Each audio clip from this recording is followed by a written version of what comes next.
Welcome to Vancouver Overcast. I'm your host, Mike Klassen. Today, we're stepping into a legendary chapter of Vancouver's music scene, a place where some of the biggest names in music laid down their tracks, and where a little studio on West 6th Avenue became a part of rock and roll history. My guest today is Valerie Biggin, a true music industry veteran with over 25 years of experience in recording, licensing, and music supervision. But more importantly for today's conversation, she spent over a decade as the president and studio manager of Mushroom Studios, one of Vancouver's most storied recording places. Originally built in the 1960s for orchestral recording, Mushroom Studios went on to be a creative hub for artists like Heart, Bachman-Turner Overdrive, Terry Jacks, Ringo Starr, Loverboy, Skinny Puppy, Sarah McLachlan, 5440, Trooper, Colin James, the list goes on. This was the place where Dreamboat Annie was recorded and where Taking Care of Business came to life, and where generations of artists crafted their sounds that shaped Canadian music. Today, Valerie is here to take us behind the scenes of Mushroom Studios, sharing the stories, the artists, and the magic that happened behind those studio doors. Welcome to Vancouver Overcast, Valerie. Hi, Mike. Thanks for having me. This is probably one of my favorite subjects to talk about. And we were introduced by Paul Silvera, who works with Armory Studios, and we have a project that you wanted to get us to work on, so we can talk a bit about that later on. But maybe just to start off, tell us a little bit more about yourself and your journey in the music industry and what first drew you to this world. I was a bit of an anomaly in the 80s. I wanted to be a recording engineer, which a lot of women didn't want to do. I got a job at a small studio at Broadway in Dunbar called Bullfrog Studios and took their recording engineering courses there. I didn't have any money, so I bartered and I did their books and got training there. It was a wonderful man named Al Rempel and Maggie Scherf and Fred Kosh and Barker, wonderful group of people. And I thought I was going to be an engineer and failed my final exam, though. I had to, it was an old Studer A80 16 track without the gapless punching feature, Soundcraft 1600 console, and I was having to punch in overdubs. And I won't mention the artist, and I won't mention the song, but I was over it. And then finally I just hit the talk back and I said, would you just get it right? And Al puts his arm around my shoulders. I think you should do this for a living. But I was so passionate about the process of recording and studios in general that Maggie offered me a job to be assistant manager at Bullfrog. And that's how it started. Wow. I'm going to share that I think it was the early 90s, I actually did a course at Bullfrog too. And I can't remember what started it, but I was doing a lot of work with J.B. Shane, who was sort of the legendary broadcaster here in Vancouver. And he was at the time on Coast 1040 radio. We were doing a bunch of work together. And he got called in for some voice acting work. I went in, Shane got hired, I didn't. And somehow I got to introduce to the studio and ended up taking a course. And I don't think I was very good either because I didn't carry on with it. But I was really interested in it. I thought it was fascinating. Yeah, and it was a great little room. It was underneath the Long and the Quaid there at like Broadway and Dunbar, and just a wonderful group of people. And ended up there was like a tape dubbing room. So like back in the day, like people would order like 50 cassettes of something. And one of the guys I ended up working with at Mushroom, Blair Calababa, he was like working in the dubbing room.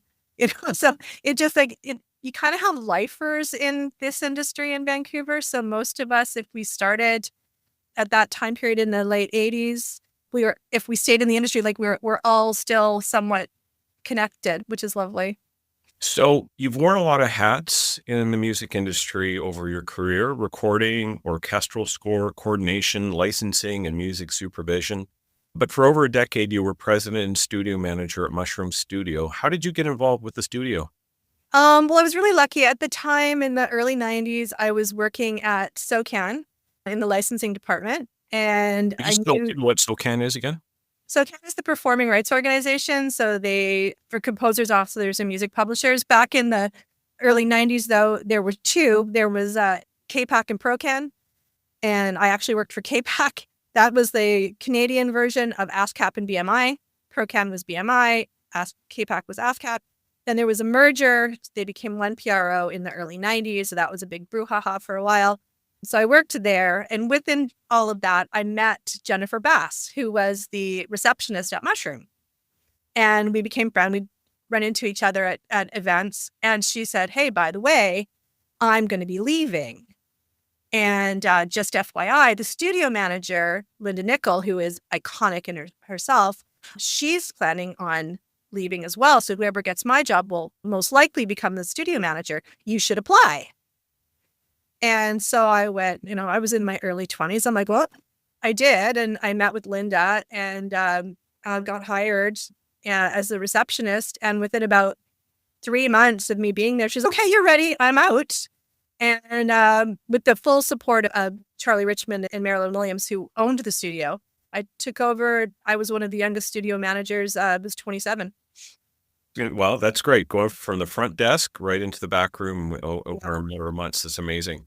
So Mushroom Studios has really an incredible history. And I'm so passionate about having people tell me more about the music industry in those days, dating back to its origins as Aragon Studios, which I don't know that much. I never really hadn't heard before I started doing research on this. So when you think about its impact, what made Mushroom Studios such a special place? Mushroom Studios, again, it was custom built to be a recording studio. It's funny you say a little studio on 6, but it's actually concrete block filled with sand, and it's built into the embankment behind it. So it can seat, at the time, it could seat a 40-piece orchestra. So it wasn't really that small. It was designed by Howard Tremaine. It had 2 40-foot concrete echo chambers in it. Before digital processing, you had to achieve a natural room sound, and it had all the elements to do that organically. And that's what made Mushroom. Little Mountain, they used the loading bay for their drums. We didn't have to do that. We were designed to be a studio, and that sound is contributed to what became like the epicenter of Canadiana music in the 80s and 90s. Like the Top Gun soundtrack was recorded there. There's so much where you can hear that, especially the drum sound. You could hear the sound of Mushroom, and the people it attracted, the bands it attracted, just were all lovely human beings. There's just a vibe about it that nothing could dim it. That's fantastic. So the list of artists who recorded at Mushroom Studios is staggering when you think of art, who were just, Ann and Anthony Wilson just played in Vancouver recently. What a show it was. They played so many of those songs that they recorded here in Vancouver at Mushroom Studios. Bachman-Turner Overdrive, Ringo Starr, Terry Jacks, Skinny Puppy, Sarah McLachlan, so many more. There was even in the bio, it mentioned something about doing overdubs for Dinah Ross and the Supremes and Led Zeppelin. Now, I know there's a Led Zeppelin story from about 1970 when they were on tour and they ended up recording here. But I know from reading that history that the studio was actually right near City Hall. There's a Broadway, and it's long gone now. It's actually a hole in the ground for the new subway. What was it? 400 some odd block West Broadway. And so they recorded some tracks for their second album, Led Zeppelin 2. But the overdubbing, I guess they must have taken it to Mushroom Studios if the history reads correct. No? No. Charlie Richmond categorically denies that Led Zeppelin ever recorded, and that was during his time. So I'll go with what Charlie says. Yeah, okay. So but the other artists, and just incredible. And I mean, that you're just barely scratching the surface. Chilliwack, the seminal albums. Stretch. Yeah. Mama Let Him Play, Strange Advance, Delirium, Frontline Assembly, Sarah McLachlan, Grapes of Wrath, 5440, Spirit of the West, Barney Bentel and the Legendary Hearts, Sam Roberts, Blue Rodeo mixed the Tremolo album there. We could go on and on, like just all the amazing Canadian artists. And then all the local, like the good thing about Mushroom is like there was a serious price point, but we also had like downtime or nighttime. So I remember Jeff Dawson came in with this young guy, Dan Powder. Valley's got this. You got it. Absolutely. And they didn't have a lot of money. And he recorded Bad Day. That's a massive song. And so there was like Bass Puller would record there. And like all these local bands that could get like some really amazing tracks and work. And it was great for our assistant engineers because they would get to engineer and they would get their, like it was such a family, and everybody had keys. Like nobody had. It was the best of times. Didn't know it at the time, but it was the best of times. So a big part of Mushroom's signature sound came from that historic Universal Audio mixing console, once used to record legends like Elvis, Sinatra, and Ray Charles. I remember again, being an old music fan in this city, hearing about the tubes that Vacuum were tube. vacuum tubes from the Yeah. 1940s or something, gave it this insanely warm sound Yeah. that you can't get in digital. So can you tell us about the magic of working with that console and how it shaped recordings for the studio? Charlie Richmond, who bought the studio in like the early 70s. He also has another company called Richmond Sound Design. So he's a genius. So what he ended up doing is he converted that Bill Putman Universal Audio. It had the big knobs, and he created like basically the Richmond Sound Design version. So he incorporated all the elements, including the vacuum tubes, into the RSD console. So console is actually, it was a Richmond Sound Design with all the UA components. So that's the thing. But you had to be a really great engineer because the EQ was non-calibrated. If you couldn't hear it, you couldn't find it. It's not like nowadays where everybody looks at a screen.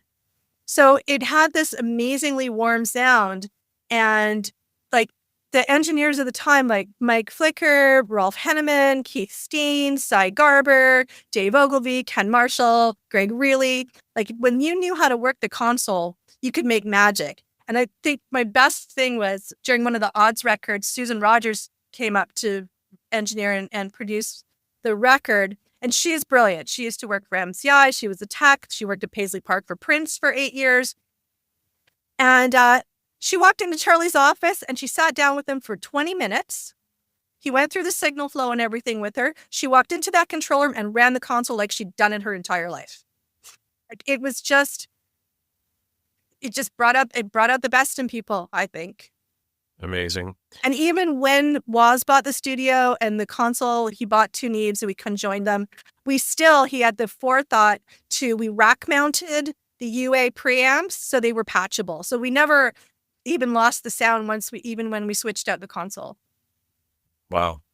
So the studio also had its fair share of drama, and I'm thinking specifically around the time of Heart. I guess there was a whole behind the music VH1 documentary done about it. And I remember the story. I was somehow enthralled by the fact that, here were these two American girls from Seattle, which was sister city, and we were very close with them.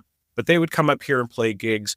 You mentioned Mike Flicker, who I guess was the producer. His brother Roger was a guitar player, I believe, if I'm getting the name right, and was with them for quite a few records. But there was a contract dispute that happened with Shelley Siegel. So I know it, and they were, I think, really upset about how they felt they were being marketed, which is completely understandable today. There was some innuendo in some of their advertising, and they felt exploited. And I think it probably came down to a lot to money too. They probably got better offers, and they're blowing up in the States. So, what do you remember from what you've heard? Because I don't think you were there at the time. What I wasn't. do you remember? Yeah. Is there when you think about it now, does it just add an interesting wrinkle to Canadian music history that all of that happened? I mean, Mushroom Records, so Shelley Siegel and Mushroom Records, that was its own era. That was its own time. It was before me. So Linda Nickel was there, Rolf Henneman was there. So Rolf was the engineer for the Heart Records. So with the Dreamboat Annie and with Magazine. And the only story that I know for a fact is in speaking to Rolf Henneman just recently, I believe the ladies are still annoyed at him for finishing the Magazine record. But I mean, honestly, like they came back to the studio in the late 90s, I think. They were doing the On the Road Home tour. And so the record company they came back to Mushroom and they had fond memories too. I think like with everything in the media, some things can get blown up a little bit more than, I don't think it was the times are the times, right? Like that was in the 70s. So how they were marketed, Shelley died at his desk, supposedly. But I don't think it has any reflection on the people or the studio itself, except how great it sounds. And of course, that's rock and roll, right? There's that aspect to it. I mean, it's people. I was thinking about the Magazine story, and again, I'm showing my age once again as I do, but I remember what was, I think, predated CFOX, maybe FM 99, but anyway, they used to play, and somebody came running in with an early copy of Magazine that was not the final record, and obviously one that the band had not supported its release. I think I cassette recorded it off the radio, and I played it for a little while, and it turns out that the final record, which came out later, had some tracks dropped and some things. So it got very messy from a litigation set, and they kind of disowned the record, even though there were a couple of hits on them, and certainly in Canada that came off that album. But oh man, incredible times of making some incredible music here. Mushroom, when you think about its legacy, because it's no longer functioning as a studio, it actually closed almost 20 years ago, I believe. But it had it eventually became another studio, Hipposonic, and I guess there was some time where it was there.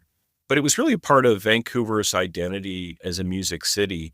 What do you think, looking back, what the studio's real greatest contribution to our music industry was? That's a really hard question. It's the sound. It's like the gear, it's the room, it's the people that work there, and the bands that it attracted. Like it's a community. It was a gathering place. Like people would come and just hang out. And everybody was welcome, and there was kindness there, and there was cooperation there. And I think that showed. I mean, we did all kinds of songs. Like we didn't just do like rock. Like Roy Forbes and UHF was in there. Like Ancient Cultures, Sal Ferreras, Ed Henderson would come in, Bill Sample. Like there was like this cross section, and then you'd have Skinny Puppy come in, or you'd have Frontline or Delirium, and it was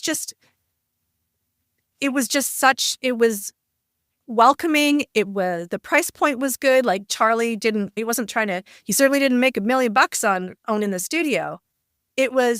Everybody was there because they loved to be there. They loved the process. They loved the music, and it showed. So it was a vibe. It was what it attracted. You mentioned not making $1 million. It is largely a labor of love. There's high overhead costs, and there are times of feast and times of famine when you're certainly leasing out the studios, and the days of big recording acts coming in are dwindling. There's more people doing things on computers in their own home-based studios and what have you. But we still did build a legacy that includes Armory, The Warehouse, Little Mountain Sound. But Mushroom was really the beginning of it all in many ways. Do you think it helped to define a Vancouver sound in recorded music? I think absolutely. Like I said, you can hear if something was recorded at Mushroom, especially if you know the sound of the room, you can hear it. It was just the way that Charlie Richmond and the team and our amazing technician, Charlie Knowles, kept all the gear in great working order. The curation of microphones and things like that to help with that sound. And the desire of the bands, like some of the local bands, they brought in some really great like A-list producers and stuff. So we had like T-Bone Burnett, we had John Leckie, we had Jim Rondinelli, we had Susan Rogers, all based on the saleability of our Canadian music and our bands. So then when you have that level of engineer and producer come to the studio, they tell other people. With all of that, Mushroom became like a global phenomenon for a while. There were people from we had people from the States, we had people from South America. We had amazing engineers like Joe Hardy and Jack Endino, amazing, lovely human being. So I don't know. I could go, as I said, I could go on and on, but the Vancouver sound between Mushroom and Little Mountain, mostly Mushroom before Little Mountain, it's the design of the studio. It's the sound of the room and creative ability of the engineers to utilize that to its best. And they did. And they created that. So I'd say Mushroom was a conduit, but the immense talent of our creatives in Vancouver, they created the sound. So you're a part of this formative history of Vancouver music. And as we said earlier, things have really changed in the way recording gets done. But do you think there is still a place for a studio like Mushroom in today's digital home-based recording industry? Because it sounds like what really helped make that place great was the community. If I had $1 bazillion, I'd buy the studio myself and keep it going. But you're right. It's a labor of love. It's it's a cash cow. It just sucks it, right? You can never keep up with the gear. It's mushroom. If you've ever been inside, it's not pretty. It's functional. Like we prettied it up the best we could, but so there's a certain level of artists that wouldn't be comfortable there. There's almost no parking. So I wish there was. I think in a perfect world, I would love to go back to that. I personally think that a lot of the new recording techniques are not good. I don't think they sound great. And I think the creative ability the bar's been lowered, not raised. So yes, I think that there should be. Would it be viable this day and age? I'd say no. Probably not. Yeah. But the foresight to dig into the hill behind it is pretty incredible. I know, it's crazy. And I mean, talk about isolation. Like the only time we ever had any complaints from any of our neighbors, there's condos everywhere, was when we had an issue with the roof, when we had it redone. And there wasn't enough because Charlie used gravel as a sound diffuser. And so we didn't have but Patrick Zulanoff, who used to work for Sony, lived next door. So if I'd get a call, I'd phone Patrick. I'm like, Jerry, can you go out on your balcony? Because oftentimes it was somebody like in a condo having a party, and then the neighbor would say it's the studio and they'd call the police. And it was like, not us. Yeah. I noticed you're wearing a little bit of mushroom swag. I am. 1990s swag. Fantastic. So you're now on a mission to save the mushroom sign that's hung on West 6th Avenue. You can still see it if you drive by there. It's starting to show a little bit of rust around the side of it. We've begun some conversations about that. Tell me why that sign's so important to you. It was our logo. Yes. It's a logo. And it also, as we were talking about, Mike, I don't think there's any way this Grand Dam is going to make it through another sale. And so my biggest regret would be not trying to retain some of the history of that studio. And I think one of the best pieces of that would be this beautiful neon sign that has hung there since the early 70s that Charlie Richmond had made by some guy in Port Moody and hung it up himself standing on the top of a van.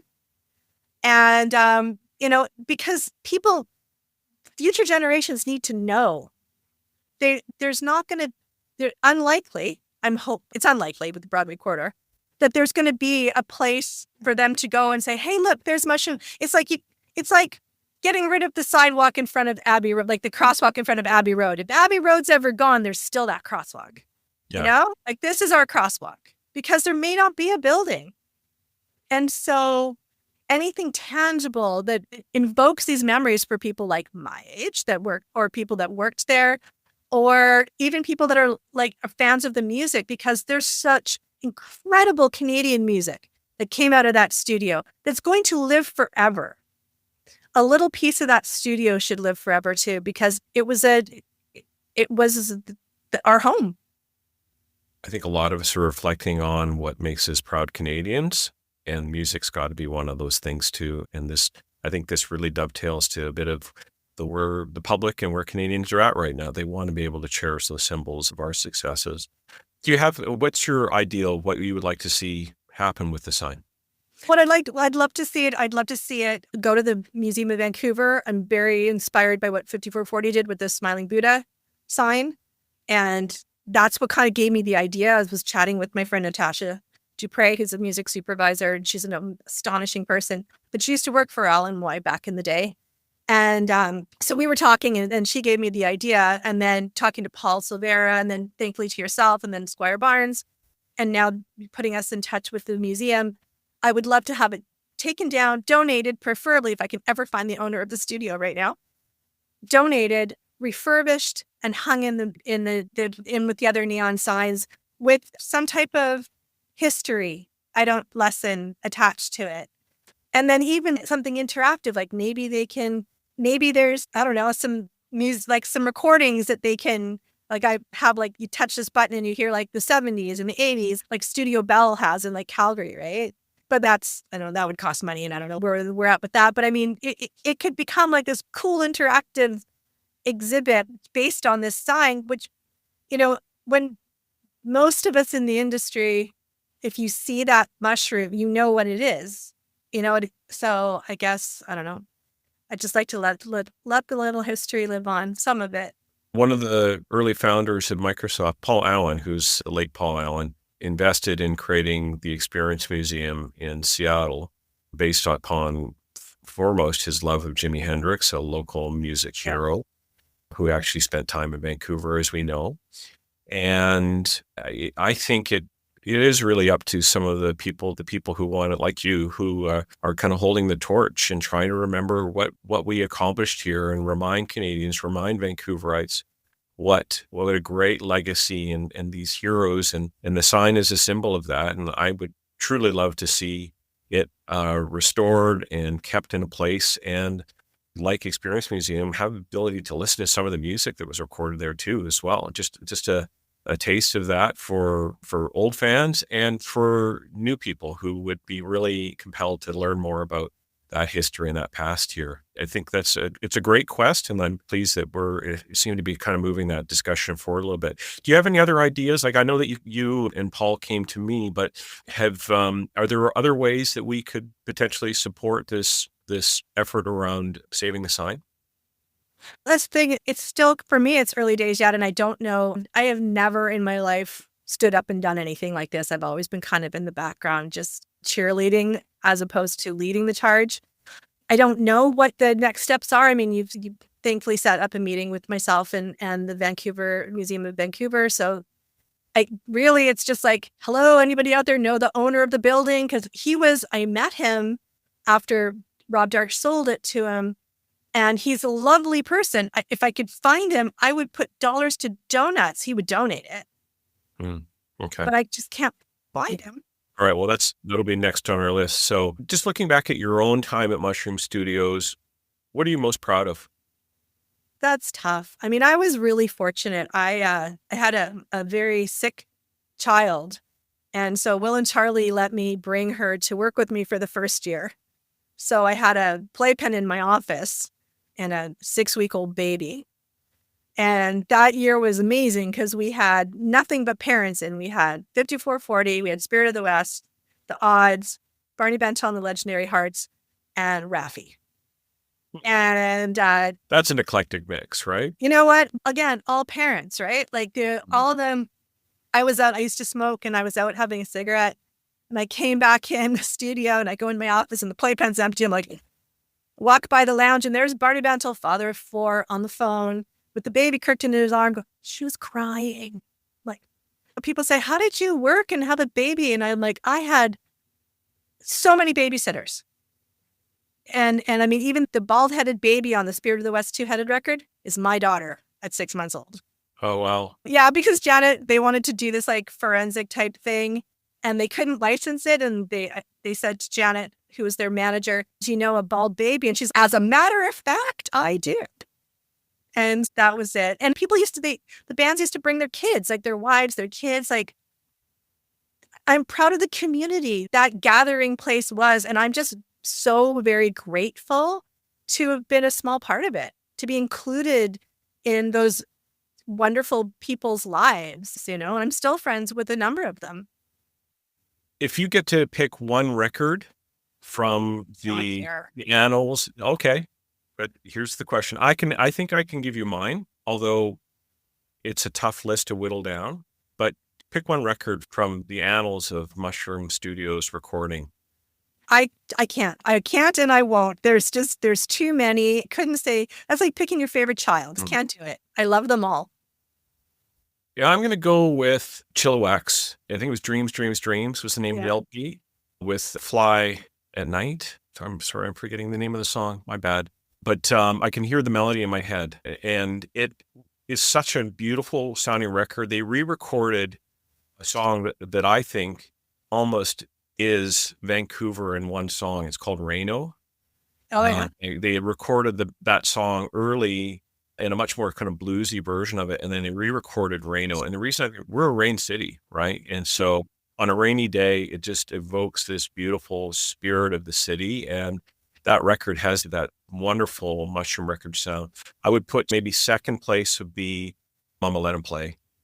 by Jerry Doucette. And poor Jerry left us a few years I ago. know. I quite by just happenstance ran into a YouTube short documentary about Doucette by an American who just said, there's this guy, I used to really like him. And he did this whole thing about Doucette's history. And I thought, this guy gets it.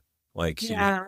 talked about what was good about his various records and had really told the whole story in a way that I don't think Canadians have embraced. In fact, we got the Junos coming up here in Vancouver, and I was sort of quietly pushing for a big jam where everybody plays Mama Let 'Em Play, get up on stage. Oh, yeah. And it's such a great song. And it's our song and again, a Mushroom Studio classic. So anyway, but I know there were so many artists and so many songs that were recorded after that was kind of when I was young and the foundations of my understanding of music in our city was happening. Yeah. I mean, and that's the thing is like it depends. It's era by era because then you've got like Loverboy and you've got Strange Advance and you've got Trooper and you've got Doucette and you've got Chilliwack and you've got Heart and then you've got all the bands in the 90s. There's just no way for me. There's just no way to choose. I truly do love them all.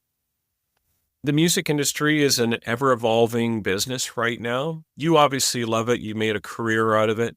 If you were talking to somebody who wanted to work in the music business today, a young person just in the very beginning of their life journey, what kind of advice would you give them? I'll say that I give anybody, it's not a job, it's a lifestyle choice. It's 24/7, 365, and you need to love it to do it. Because that's just the way it is. No one cares it's your birthday. If the session's got to go on a Sunday, it goes on a Sunday. But it is also family, it is also family oriented too. Like, I'm not saying it excludes everything because like I said, I was able to bring my baby to work with me. But it's a passion. It's kind of all you know, right? And it's feast or famine. It's not like you get days off. You get times where you're not working. That's your days off. And if that doesn't work for you, don't do it. And I'll be honest, I've been a female in a male-dominated industry my entire life. And I'm not dissing the Me Too movement, but I have been treated with nothing but the utmost of respect through my entire career from everybody in this industry. And people say recording studios aren't for girls. Yeah, they are. And there's more and more. There's like an accelerator program that the Music Publishers of Canada are involved with. Paul Silvera has an amazing assistant engineer at Armory, Jennifer, and we hired women to work as runners in the studios in the 90s. So I'd like to see some of that ceiling for females go away because there's some, like Susan Rogers, man, like you can't beat her. Trina Schumacher, Sylvia Massey, Hill, and I can't pronounce her last name. It's Greek. She's amazing and a Canadian engineer. She's fantastic. I guess that's my next kind of thing is I would like to see that stigma for women in recording lessen, if not go away completely. Because in Canada, we can do it because it may be different in somewhere else. But in Canada, I never had the issues that you hear people talk about ever. Thanks for sharing that. I want to acknowledge that for International Women's Day, which is March 8th every year, this year, the Mayor Council proclaimed the woman behind the sound. I saw that. It was great. Yeah. And that was something that Nisha Houthi, who works for Junos, and myself and Sarah Kirby-Young worked on to make happen. And we had probably about 10, maybe 10 to 12. There were 6 people specifically came from BC Place, but also other kind of heroes behind the scenes who've been big drivers of our music industry. And I was really excited that we got to do that. Yeah, I saw Lindsay McPherson was in there and Sarah Wellman, which is like amazing. Like they're such fierce women. They're amazing, like just wonderful. So great choices like for what you guys did. But yeah, it's there's a stigma still to a certain extent. And I mean, also, it's not for everybody. You sitting in a small dark room with a bunch of stinky guys for 12 hours is not everybody's idea of a good time. On that image, we'll probably leave it there. But thanks so much, Valerie. I'm really glad that we got a chance to meet and got a chance to have that longer conversation. I know when I picked up the phone and talked to you just the one time, I said, holy cow, you've got a great bunch of stories to tell. And I know that we probably just scraped the surface today, but thanks very much for coming on the podcast. Thank you so much, Mike, for having me. I can't tell you how much I appreciate all the support, trying to get this sign immortalized so that we can save a little bit of this Grand Dam that has been such an integral part of the Canadian music industry for such a long time. Let's get it done. Thanks a lot. Yeah. Thank you. That's a wrap on another episode of Vancouver Overcast. A huge thank you to Valerie Biggin for sharing her incredible stories about Mushroom Studio and Vancouver's rich music history. It's clear that this little studio on West 6th Avenue played a massive role in shaping the sound of some of Canada's most iconic artists, and Valerie's passion for preserving that legacy is truly inspiring. If you enjoyed this conversation, make sure to subscribe to Vancouver Overcast with Mike Klassen on Spotify, Apple Podcasts, and YouTube at OvercastYVR. And don't forget to follow us on Instagram, Facebook, and X at OvercastYVR to stay updated on upcoming episodes and behind-the-scenes content. Thanks for listening, following, and sharing. We appreciate your support, and we'll see you next time.